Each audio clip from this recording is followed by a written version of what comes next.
क्या हुआ था सुबह, आप कहाँ पे थे? सर मैं अंदर थी, सोई थी मैं अंदर। और उन्होंने दरवाज़ा खड़काया। फिर मैंने थोड़ा सा खोला दरवाज़ा। खोल के देखा, जब मैंने देखा ये कोई और है, मैंने बंद कर दिया दरवाज़ा। अच्छा, फिर क्या किया आपने? सर फिर मैंने भैया को फ़ोन किया, भैया और भाभी आ गए इतनी देर क्या में। बताया उनको आपने? सर मैंने थोड़ा आस्ता आस्ता ही बोला कि भैया कोई इधर आया है बाहर का और दरवाज़ा खड़का रहा है वो। मेरे साथ वो शख्स भी हैं, जिनको जो इनके भाई हैं, जिन्होंने उस संदिग्ध के साथ जो है वो मुकाबला भी किया। आपसे जानना चाहूँगा क्या हुआ, कितने बजे का वाक़या था, फिर क्या किया आपने? ये सर 5 बजे के करीब की बात है, जब इसने फ़ोन किया मुझे कि कोई बंदा हमारा दरवाज़ा खटखटा रहा है। तो मैं उसी टाइम मैं अपनी बीबी को लेके, बीबी के साथ हम दोनों आगे मोटरसाइकिल लेके इधर पहुंचे, तो वो शख्स उधर ही मुझे मिल गया। तो मैंने वो कहाँ उसको पे था? मैंने वो यहाँ ज़मीन पे था, जहाँ पे ठीक, इस घर से लगभग 100 मीटर की 100 दूरी पर। मीटर की दूरी पे था। तो मैंने उसको पूछा, भाई तू कहाँ से आया, कहाँ जा रहा है? तो बोलता है मेरा घर है जी। जब उसने घर बोला तो घर तो मेरा है। मैंने उसको मुक्का मारा, भाई तू दरवाज़ा क्यों खड़का रहा है? मैंने उसको मुक्का मारा। वो इतना तेज़ कराटेबाज बंदा था वो, उसने मुझे ऐसे करके वो किया, तो मैं पत्थर उठाने लगा, वो इतनी देर में वो भाग गया वो। कोई किस तरह की ड्रेस उसने डाली थी, कोई हथियार या कोई कुछ ऐसा, देखने में कैसा था, बातचीत कैसे कर रहा था? सर लंबाई उसकी कम से कम कोई 6 फुट होगा। तो उसने नीचे ट्राउज़र डाला था आर्मी वाला, ऊपर एक टी शर्ट डाली थी उसने खाकी कलर की।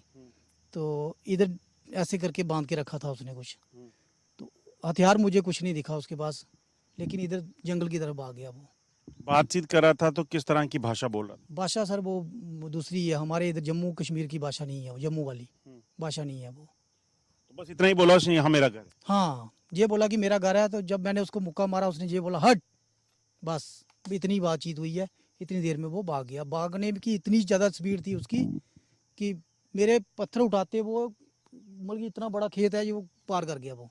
तो उसके बाद आपने क्या किया? उसके बाद मैंने इधर हमारे एक रिटायर सूबेदार हैं, उनको मैंने फ़ोन किया कि ऐसे ऐसे बात है। मैंने उसको ड्रेस ऐसा देखा है उसका। अगर कोई आम बंदा होता तो गांव का, तो हम तो चलो कहते कि भाई सिविल ड्रेस में या गांव का बंदा है। वो बंदा यूनिफॉर्म में है, आर्मी की यूनिफॉर्म में। और उसकी यूनिफॉर्म भी इतनी मतलब गंदी थी कि मुझे नहीं लगता कि वो आर्मी का जवान था। तो फिर फिर उसके बाद फौज आ गई? फिर उसके बाद 15 मिनट के बाद फौज आ गई। आर्मी ने वो सब पूछताछ की पहले हमारे से। फिर हमने बताया भाई ऐसे ऐसे भागा है। फिर उन्होंने सर्च ऑपरेशन चलाया काफ़ी। 2-3 सीओ भी आए हुए थे इधर। उन्होंने काफ़ी जवान आए थे, उन्होंने पूरा सर्च ऑपरेशन किया है उधर। हमने पूछा उनको कुछ दिखा? हमारा वो सूबेदार जो साथ लिया था, उन्होंने उन्होंने बोला कि भाई नीचे उधर ना डीएम जूते के वो पड़े हैं, निशान लगे हैं, लेकिन सर्च ऑपरेशन में कुछ नहीं मिला है।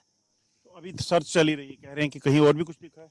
वो 7 बजे, ये 5:30 बजे की बात है। 7 बजे हमारा इधर गांव के नीचे इधर वो पड़ता है कोर जगीर, उधर भी किसी बंदे ने देखा जंगल में। तो उन्होंने भी फ़ोन किया, वो सर्च ऑपरेशन फिर इधर से उधर भी चला। अब इस चीज को सोचिए कि पिछले कुछ दिनों में लगातार जम्मू में आतंकी गतिविधियां तेज हुई हैं। डोडा में अभी भी मुठभेड़ जो है वो चल रही है। इसी तरह से रियासी हो, कठुआ हो, पुंछ राजौरी का इलाका हो, नौशहरा का हो, यहाँ पर इसी तरह से आतंकियों के देखे जाने की खबरें आ रही हैं। और अब आपको बता दूं कि ये जो इलाका है, एक बार फिर तस्वीर देखेंगे, ये सामने जो घर है, इस घर के आसपास जो है सिर्फ जंगल का इलाका है। और यहाँ पर अपनी ज़मीन में घर बनाकर ये परिवार रहता है। और अचानक जो है इस वाक़या के बाद इस वक्त जो है ये परिवार सकते में है। आप देखेंगे इस घर के सारे लोग जो आसपास के रिश्तेदार हैं वो भी आए हुए हैं। और अब इस चीज़ को लेकर चिंता है कि अगर इस इलाके में भी कोई संदिग्ध या आतंकी हैं तो इन लोगों के लिए काफ़ी बड़ा चुनौती भरा जो है वो रहने वाला है। इसीलिए प्रशासन जो है अब इसे गंभीरता से ले रहा है। पूरे इलाके में इस वक्त तलाशी अभियान तेज किया गया है।